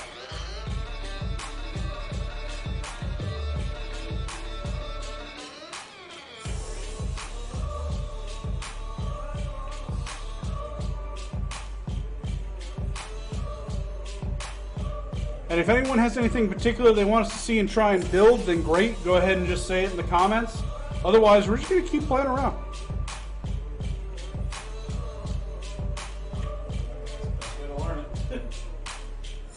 Well, that's the thing, right? Like that's what you're doing is dicking around with it to learn the system, and then you get the looks that you like.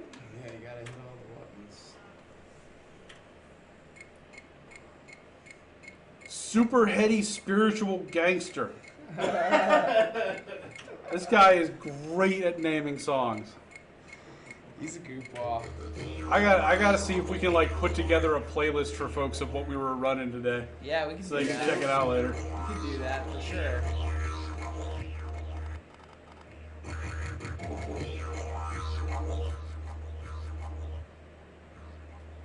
I wish I had more.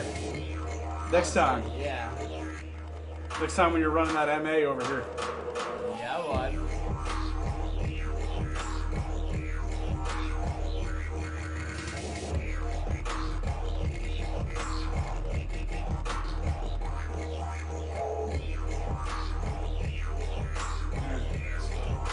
Yeah. Damn those colors, man. Dude. The purple right there, man. It's just... That's just crazy.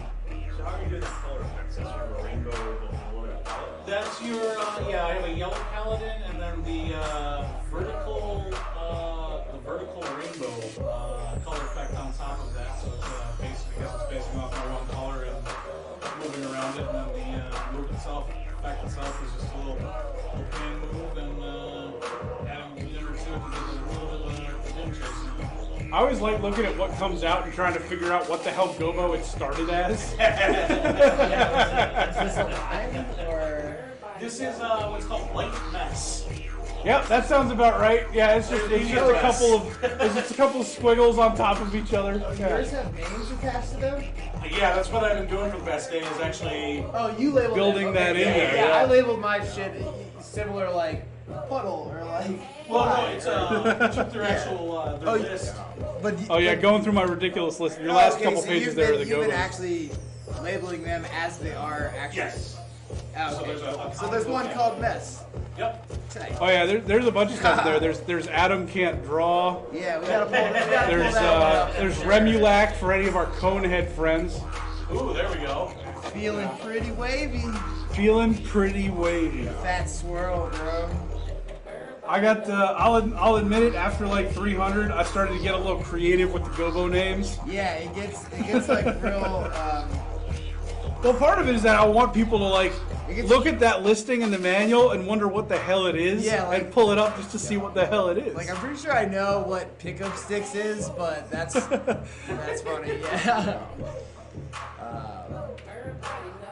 Well, it's funny because you're actually not far off from like common gobo names that lighting designers would be able to pick out of a catalog. All right, I have a shameful admission, and we're all friends here on this live stream, so don't get on me about it.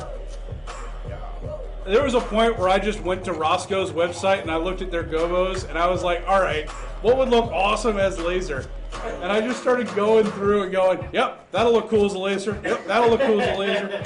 So there's a solid like 25 gobos in here that I just straight up ripped off of Roscoe. My apologies to Roscoe. I mean, they make great products. You should absolutely get their gels and blah, blah, blah, blah, blah. But yeah, I just straight up ripped off some of their gobos. Well, I don't know if I know.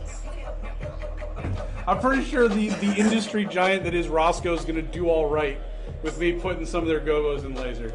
I don't think that's going to hurt them. Coming for you, man. See, this is Big Gobo at work. Big Gobo is trying to take the laser industry down.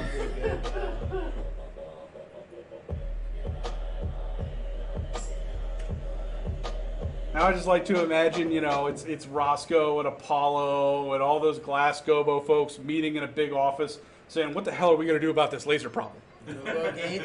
Gobo Gate. There you go.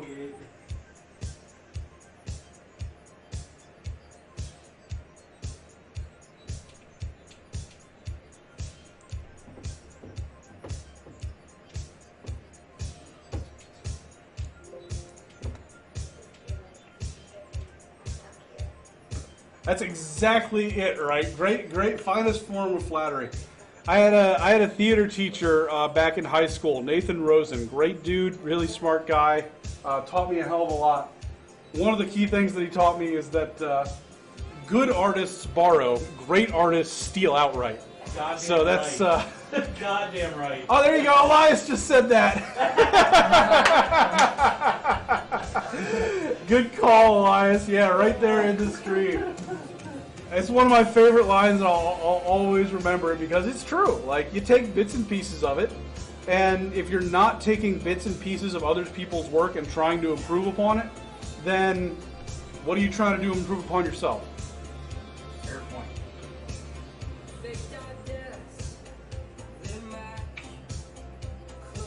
Sorry, I let it get a little light on the haze, guys. Bastard. Need more haze. Always more haze. Cyan and red is a really good. It's punch. Really good color. Yeah, it really is. Like, Normally red just sort of Just drops out, yeah. but when you've got it with the contrast, it's really slick. Yeah, like that blue underneath of it makes it pop. Classic green. Good. Brighter than you and I have been told. Yeah, I studied in that course. Oh god, I love this color combo. Power. Just this like classic comic book villain color scheme. Yeah, it's like the Joker. Yeah. Yeah. Damn, dude, I never thought of this as a comic book villain color scheme. I always thought of like New Orleans or something. And Well, there you go, that yeah, works. but there's yellow in there if it's New Orleans, but the green pink as the villain color, I like that. That's pretty on point.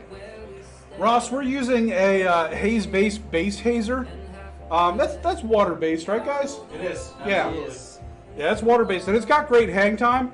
The big issue that the guys here have is that I'm an idiot, and I've got a ceiling tile completely missing out of the ceiling. So we've got an additional 25 feet of like vertical space that my haze is just pouring into because I didn't plan appropriately. So. I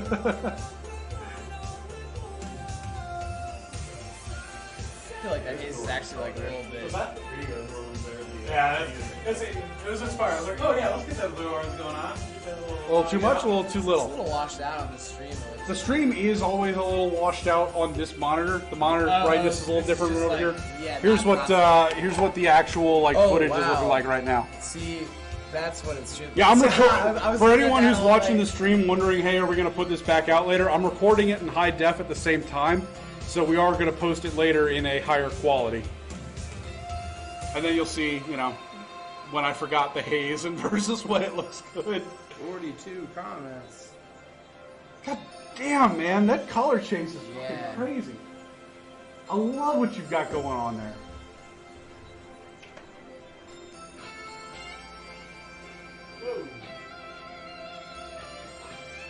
Yeah, those prisms get you by surprise sometimes with their If you're not scan sure where it's headed. The prisms with multiple builders, they'll catch you. rate. Yeah. That scan rate is real at that point. But if you have your X and your Y size like pretty small, it looks amazing. Oh yeah. Yeah. I love working with prisms, but And then you can like rotate the prism as well. before we got lighting designers in here, like, and it was just us playing around, Yeah, like that. I did almost everything with a single builder and using just prisms creatively. Yeah. And then once we started getting, like, you know, people who actually know what the hell they're doing with light in here, and every now and then they'd hit a prism, but by and large it was the multiple builders thing, blew my mind how that just opens it up. Really, really amazing to me. Yeah, I mean you're splitting a prism into fixtures. Yeah. That's very cool, man. Yeah, kudos to you all, and you know, once again, thanks for all of the experience, all the hospitality, all the good Oh vibes man, we that love you working guys with you send our guys. way. Love working with you folks. Yeah, it's mutual. And it was let me really know when cool you guys meeting want to hand guys. it off. I haven't been doing good at keeping track of time. Sorry, just fucking around. Yeah, man, let's do that. Sure.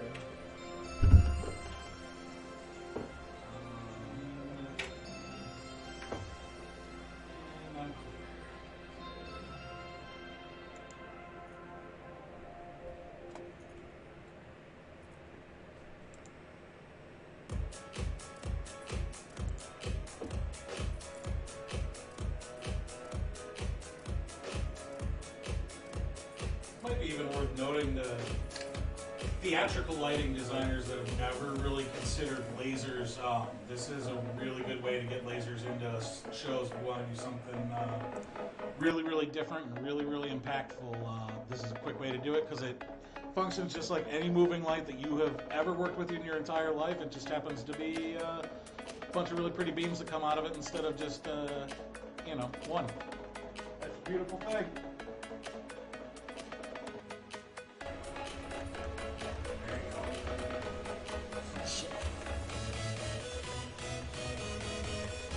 So those of you who are existing XLaser customers may recognize this song as being our hold music. Is it?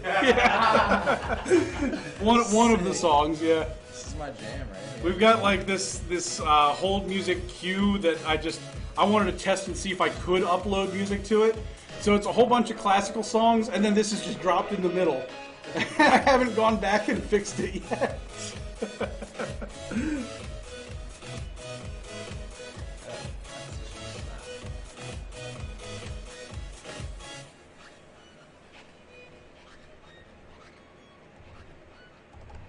That was one of the first effect you did, spreading the sides out. Yeah.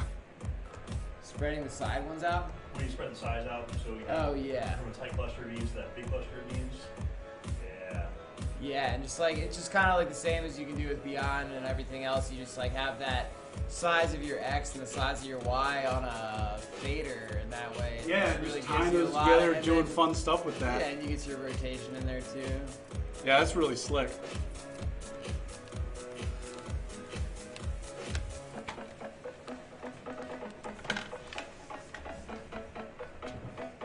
All right, folks, we're going to be wrapping it up in about 10 minutes here. If there's anything in particular you want to see, speak now or forever hold your peace.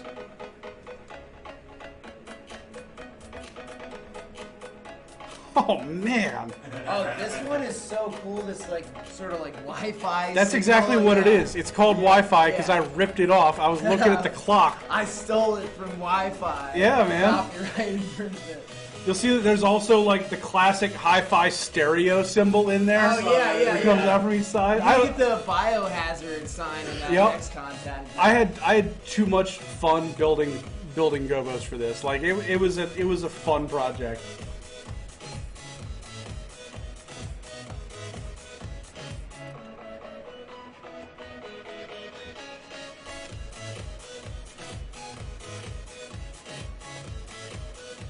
One of these days, I'll actually do something smart, and I'll have a live stream for lighting people on a night when most lighting people aren't fucking working.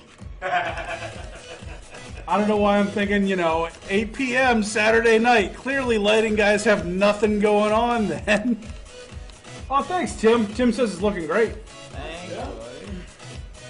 That's high praise. Tim has been a laser guy for a long time, and he is definitely one of the best. He's the chair, was formerly the chair of the ILDA Awards Committee, and basically they did that so that he would stop winning all the damn awards, because he was just so good. So he retired from that just this past year, and he's back to submitting awards again, which makes me a little nervous because it's the first time that we've submitted for the awards. But no, he's a legend, man. If he's giving us high praise, that's a good thing. Thanks, man. I'll submit one of these years. You should submit this coming year, man. Isn't it already closed submissions for the year? It is closed for the year. Yeah, they close it end of the year. So Tim, that is a great question, and it's one we get all the time. Customers cannot add their own gobos at this point in time, and it's not something that we're looking to do in the immediate future. Short version is, if you're looking to do custom content that's not for, aerials and things like that, Pangolin provides some great solutions for that we resell and highly recommend. This was really not designed for the ultimate in absolute customizability. This was designed for the ultimate in workflow. Being able to quickly build these kinds of effects and just do chases, movement, effects, that kind of thing. That's what this was really designed for, was these kinds of, aerial effects that you show up to a gig and you've got an hour to program. And all you've got is the ability to put things together in an hour. Whatever you get in an hour is all you're going to get. So our goal was to try and create something where you can do that and have a dynamic show where you're not showing the same image over and over again. And really, then even beyond that, when you do have longer and you're doing these setups where these days it's more and more lasers everywhere, try and bring some of the art back into that, because when you're running it by DMX, you can actually have, different things going on from projector to projector and doing interesting cascades, interesting effects, things like that. And be able to do it over a large number of projectors really reliably. So, yeah, as you just said in the text, it is a beam show generator. That's absolutely the case. The big thing is it's built into the laser. It gives you really robust control right off the bat, and it doesn't cost any more than if you were doing just ILDA in. As a matter of fact, it has ILDA in, and you can do some on-the-fly stuff using the ILDA input, or you can just use the ILDA input, switch between that and this system in order to do your custom content, and then switch to this to do, your various systems. But let me be very clear. Everything that they're showing off right now was built from scratch today. They started with a gobo, and that gobo had a color to it, and that was the end of it. Like, everything else that they're doing is through prisms, through movement effects, through color effects, through motion waves, all kinds of crazy stuff. And they're just going through it. They're just going for it. To me, it's more than beam shows too. I mean, I was starting to play with the concept of abstracts yesterday that were kind of turning out a lot of fun too. It's there's a lot there, man. Yeah, abstracts are one of those things that, not many people outside of the world of lasers do abstracts, but they look fucking awesome. It's different, and these days different matters. So yeah, if you're using the advanced builders, we've got built into here, Andrew's got tons of positional and sizing commands, but also on top of that, 2 banks of wave oscillators where you can change your waveform, frequency, amplitude, traverse speed, wavelength. Then on top of that, you can also do 2 different banks of motion effects. in addition to anything else that your console's capable of. It really allows for some crazy stuff.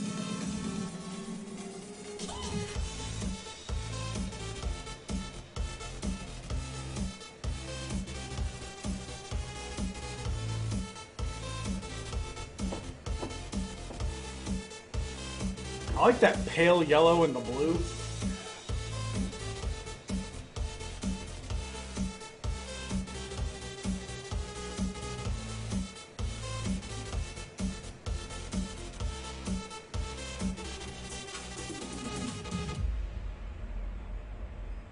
All right, you guys want to hand it off one last time?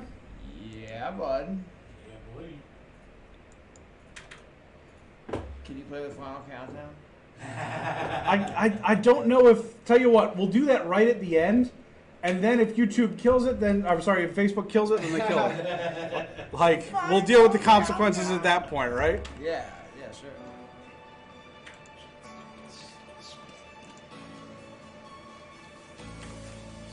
I actually had a customer, Mike Dorsett out of Mobile, Alabama, great dude, specifically request that we build a show for the Evo console to the final countdown with Mercury systems. Alright, I got the final countdown all queued up. We'll see if we can hit that next. Hell yeah. Unless you want to hear the jazz version, I bet that won't get shut down. The Richard Cheese. Scott Bradley's postmodern jukebox. Yeah, let's give it a shot, man. Alright, here we go.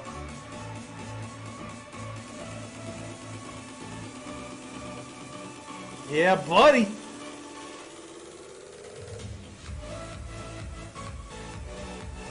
It's that BPM in action. Oh, do you have tap tempo? Oh, yes, sir. Dude, it's just so weird that they don't. Why wouldn't they have such a basic feature as well, that? Okay, so I think part of it is it MIDI lag that they're trying to deal with? no, I think they don't want to give it to PC users. I think they're like, buy a console. And there are several workarounds for like rate faders. Like that's another thing that you can't like directly do is you can't make a rate fader for a PC. You can. You have to make like an override that's two cues with a low and a high parameter value, and you have to blend them together and fade all your cues. But you got to sort of redneck duct tape it. It works, but it's more steps than there should be, I think, for something so straightforward and extremely necessary. So if you're listening to Elation, that would be a great addition. Those rate faders. There you go. Eric Loader. They want rate faders. Make it happen. Rate faders that are assignable to MIDI or anything. So what you're seeing right now is Dustin's building this completely from scratch. Like he started with absolutely nothing, and he's just sort of throwing something together.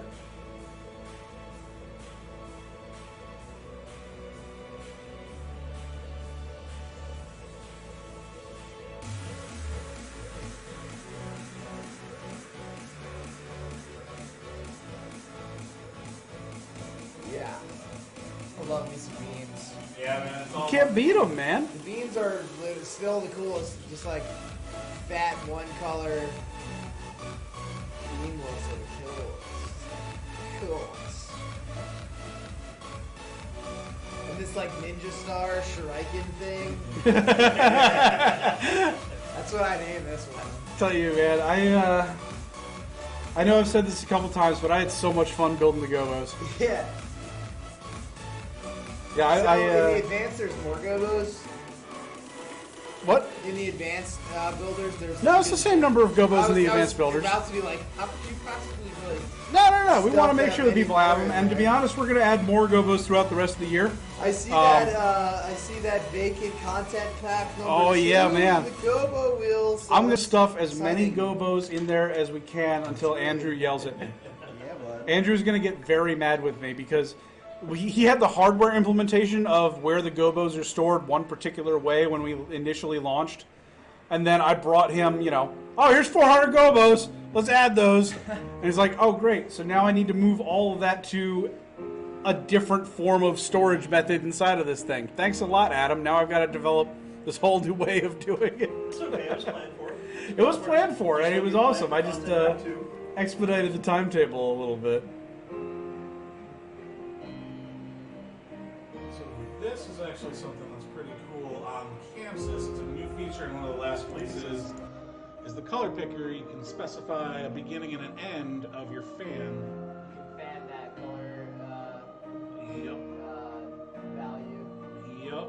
And then adjust everything either by RGB, CMY, or HSI all in the same color picker, which is really, really handy. Yeah, man, that's a clean machine. It looks like a really cool console, and makes me want to check out ChamSys, man. Yeah, for sure. Looks great. The interface looks great too. It looks like Just with a little more glitz on it, you know? It's, I mean, you can tell it definitely has its roots in the hog world. It's for sure. 'Cause at one point, a friend of mine, we actually literally did a side-by-side of hog and ChamSys, and it was feature for feature. They were exactly the same, except for they called 3 things different names. And it was like, instead of punch and knockout, it's, you know, release and clear, or and those sorts of things. Like, it's that close. There's actually all compatible mode, isn't there? Yes, there's when you start it up, you actually have the option to go into Hog 2 warp mode, which literally makes the program exactly like a hog desk. Oh, so you can communicate with the hog show file? Sort of. I mean, it's it programs how hog does. Like, it's it'll literally just turn all the settings, but you go, oh, hey, this is how hog works. Great. Now I'm That's what I'm saying. Like, say somebody with a hog show file comes and it's like, I need to use your ChamSys support. Could they actually load their hog show file? No, but there are I've heard there's translations available for that sort of thing. That looks really interesting. That is beyond my ken, man. That's, yeah, I mean, I've never heard of consoles playing nice together like that. Yeah, I know. Well, I know, like this from ETC, I can dump an ETC file in USITT format and pull it in. And I've actually done that with a number of shows, and as long as you can export to ASCII, you can pull it in here because it has translations from all the default desks, so which is pretty sick.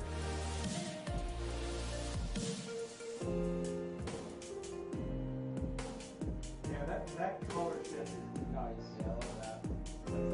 That's also like a function of MA. Something we can definitely try out.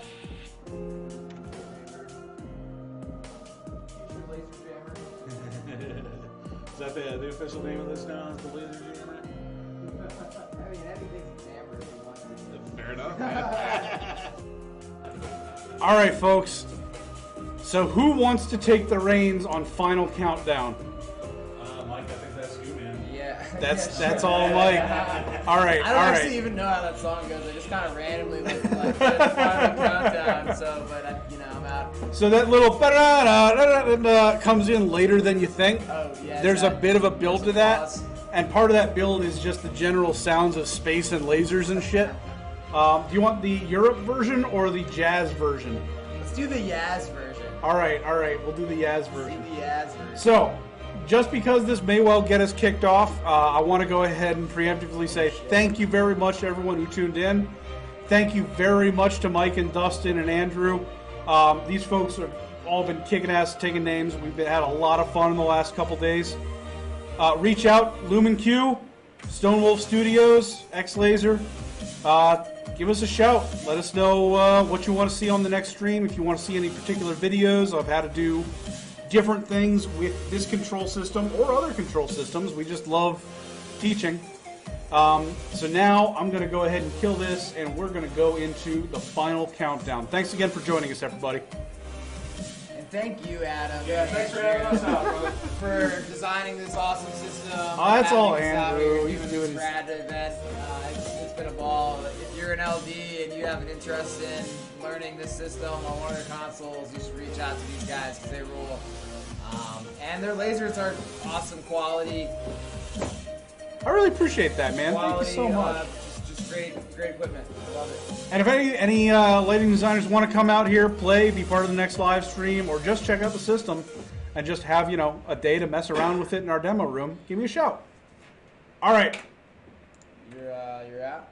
I am just